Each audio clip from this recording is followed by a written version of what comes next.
வெப்ப அலையால் உயிரிழப்பு எண்ணிக்கை அதிகரித்து வருகிறது. வெப்ப அலையால் உடல்நல மனநல பிரச்சனைகளும் ஏற்படுகின்றன. இது பற்றி விவரிக்கிறார் செய்தியாளர் ரமேஷ்.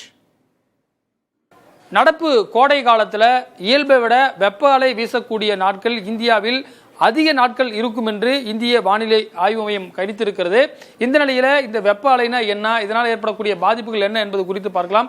இந்த வெப்ப அலை என்பது சமதளங்கள்ல 40 டிகிரி செல்சியஸ்க்கு மேல் வெப்பநிலை இருந்தாலே அங்க பாத்தீங்கன்னா உங்களுக்கு வெப்ப அலை வீசுவதாக உணரலாம். அதே போல மலைப்பகுதியில் ஊட்டி, ஏற்காடு போன்ற இடங்கள்ல 30 டிகிரி செல்சியஸ்க்கு மேல் வெப்பநிலை இருந்தாலே அங்க வெப்ப அலை வீசுகிறது என்று பொருள். அதே போல கடற்கரை நகரங்கள்ல 37 டிகிரி, குறிப்பாக சென்னை, கடலூர் உள்ளிட்ட நகரங்கள்ல இந்த அளவிற்கு வெப்பநிலை இருந்தாலே அங்கு வெப்ப வீசுகிறது என்று அர்த்தம். அது மட்டும் இல்லாம பார்க்கும்போது உயிரிழப்புகளை ஆண்டுக்கு ஆண்டு இந்த வெப்ப அலையால் உயிரிழப்புகளின் எண்ணிக்கை அதிகரித்துக் கொண்டே செல்கிறது. 2024 364 பேர் விழுந்திருக்கார்கள்.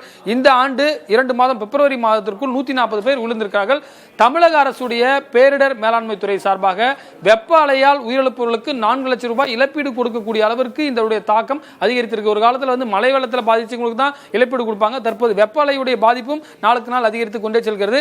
வெப்பநிலையை பொறுத்தவரை 2040 1.9 டிகிரி செல்சியஸ் அளவிற்கு உயரும். இந்த கார்பன் எமிஷன் போன்ற காரணத்தால இந்த உலக வரைபடத்தை பார்க்கலாம். எந்த அளவுக்கு வெப்பத்தால அந்த சிவப்பு நிறத்தில் இருக்கிறத பார்க்க முடியும். 2090 4 டிகிரி செல்சியஸ் அளவிற்கு விட தற்போது இருக்கக்கூடிய வெப்பநிலை 40 இருக்குன்னா 44 இருக்கும். அதாவது அந்த அளவுக்கு உயர்ந்து கொண்டே செல்லும். அதே போல அந்த சார்பு ஈரப்பதம் என்று சொல்லக்கூடிய ரிலேட்டிவ் ஹியூமிடிட்டியும் கூட அதிகரித்து கொண்டே செல்லும். இதனால் உங்களுக்கு 40 டிகிரி செல்சியஸ் வெப்பநிலை இருந்தாலே அது 50 டிகிரி வரை இருப்பதாக உணரக்கூடியவர்கள், அதாவது அந்த ஈரப்பதத்தோடு வெப்பநிலை சேரும் போது அந்த உணரக்கூடிய வெப்பமும் அதிகரிக்கும் என்று இந்திய வானிலை ஆய்வு மையம் சொல்லியிருக்காங்க. அது மட்டும் இல்லாமல் பாதிப்புகளை பொறுத்தவரை பார்த்தீங்கன்னா மனநிலையில் மாற்றங்கள் அது ஏற்படக்கூடிய வாய்ப்பு இருக்கிறது. குடும்ப வன்முறைகள் அதிகரிக்கும் என்று, குறிப்பாக தொடர்ச்சியாக அந்த ஹாஸ்பிட்டல்ஸ் வீடுகளில் இருக்கக்கூடியவர்களுக்கு நிறைய பாதிப்புகள் ஏற்படும் என்று சொல்லப்படுகிறது. உள்கட்டமைப்புகள், குறிப்பாக சாலைகளில் அதிகப்படியான வெயில் காரணமாக விரிசல் ஏற்படும், ரயில் தண்டவாளங்கள் பாதிக்கப்படும், கட்டடங்கள் பாதிக்கப்படும் என்று கணிக்கப்பட்டிருக்கிறது. மின்சார உற்பத்தியும் பாதிக்கும், மின் விநியோகம் ஏன்னா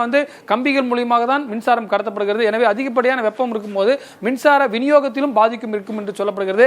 ஒரு காலத்தில் பார்த்தீங்கன்னா மழை அதிகப்படியான மழை பெய்தால் வணிக நிறுவனங்களுக்கு விடுமுறை அளிப்பார்கள், பள்ளிக்கூடங்களுக்கு விடுமுறை கொடுப்பார்கள். ஆனால் தற்போது closed due to heat wave என்ற பெயர் பலகைகள் நாட்டின் பல்வேறு பகுதிகளில் வைக்கப்பட்டிருக்கிறது. தமிழக அரசு கூட தொடக்கப்பள்ளி அந்த பொதுத் தேர்வுகளை முன்கூட்டியே நடத்துவதற்கும் திட்டமிட்டிருக்கிறது.